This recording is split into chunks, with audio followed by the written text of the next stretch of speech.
पूरा मैं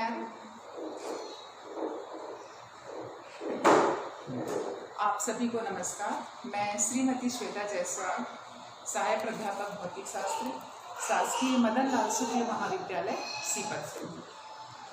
आज मेरा टॉपिक है रूबी लेजर।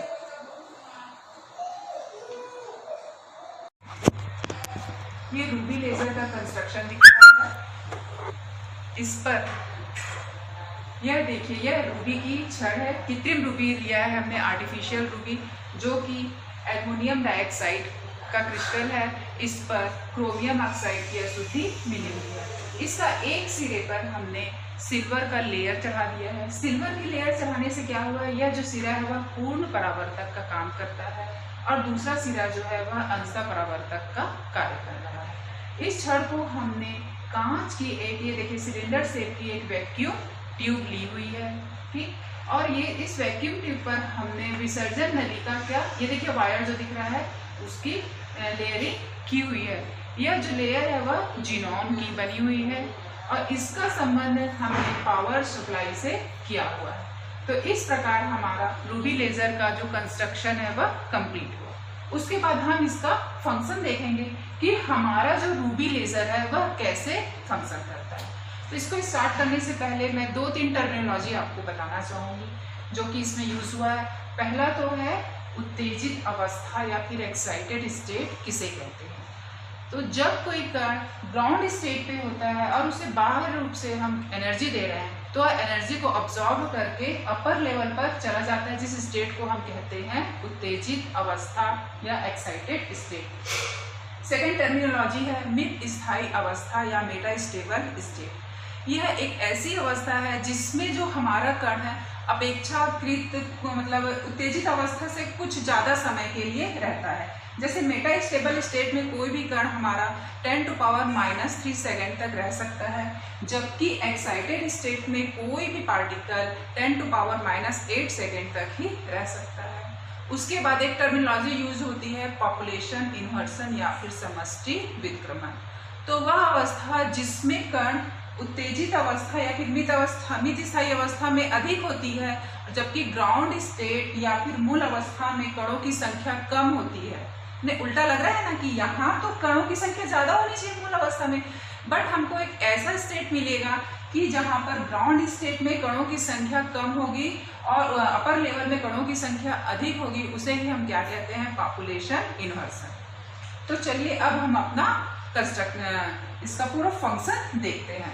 अब हम सबसे पहले E0 स्टेट, ये देखिए E0 स्टेट यानी कि मुक्त अवस्था, यहाँ से हम शुरू करते हैं।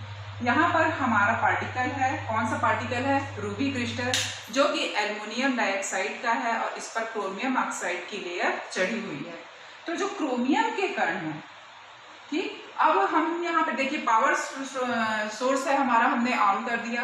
विसर्जन नलिका से जो लाइट है वह हमारे रूबी क्रिस्टल पर पड़ी। हम दोनों डायग्राम फॉलो करना है बच्चों, ठीक है। तो यहाँ से लाइट जैसे ही रूबी क्रिस्टल पर पड़ी तो रूबी क्रिस्टल पर क्रोमियम ऑक्साइड की भी लेयर चढ़ी हुई है। तो क्रोमियम के जो कण है वह जो है ग्रीन लाइट, ठीक है, ये जो लाइट आ रही है उसमें से उसका ग्रीन पोर्शन को ऑब्जॉर्व करके एक्साइटेड स्टेट E2 में चले जाएंगे और कुछ कण जो है वह येलो लाइट को ऑब्जॉर्व करके एक्साइटेड स्टेट 1 में जाएंगे। तो इस प्रकार 2 ट्रांजिशन होता है, 1 और 2। इसमें हमको 2 एक्साइटेड स्टेट मिलेंगी, E1 और E2, ठीक। तो जो हमारे पार्टिकल के क्रोमियम के वह एक्साइटेड होकर कहाँ आ गए, E1 और E2 में, ठीक।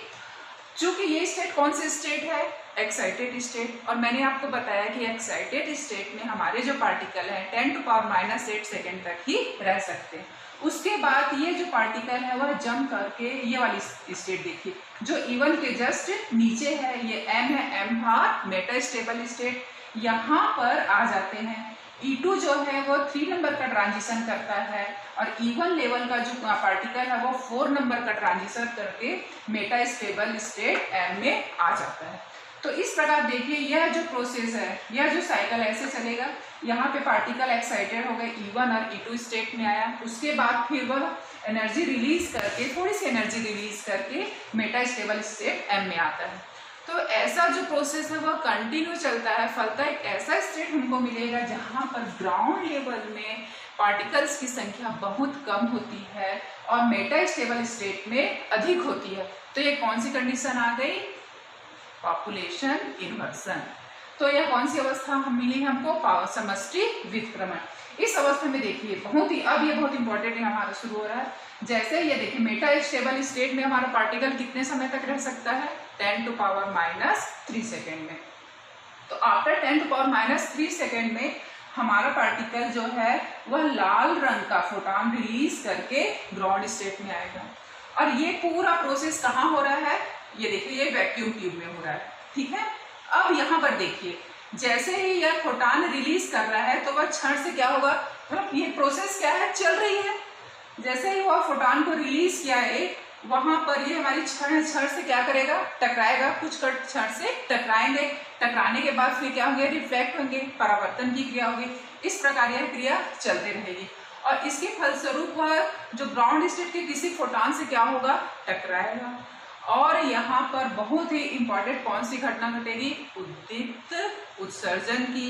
तो उद्दीप्त उत्सर्जन के फलस्वरूप हमें एक और फोटॉन उत्सर्जित किया हुआ मिलेगा।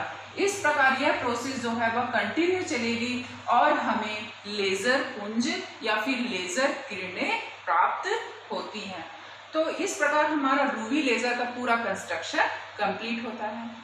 लेकिन रूबी लेजर का एक मैं आपको ड्रॉबैक बताना चाहूंगी कि यहाँ पर क्या है, देखो हम पावर सोर्स अप्लाई कर रहे हैं, विसर्जन नलिका से क्या होता है? लाइट आती है। तो ये पूरे प्रोसेस में हमारा जो ये अरेंजमेंट है ना, ये जो हमारी वैक्यूम ट्यूब है वह क्या होती है? गर्म हो जाती है। इससे एनर्जी लॉस होता है। इसके कारण हम इसको क्या बार बार ठंडा करने के लिए हमारा जो पूरा इंस्ट्रूमेंट है उसको हमको ऑफ करना पड़ता है। तो रूबी लेजर से हमको कंटिन्यू लेजर प्राप्त नहीं होता। इस ड्रॉबैक को दूर हमने किसने किया है? हीलियम नियॉन लेजर में, जो मैं आपको कल अपने नेक्स्ट क्लास में पढ़ाऊंगी। Thank you.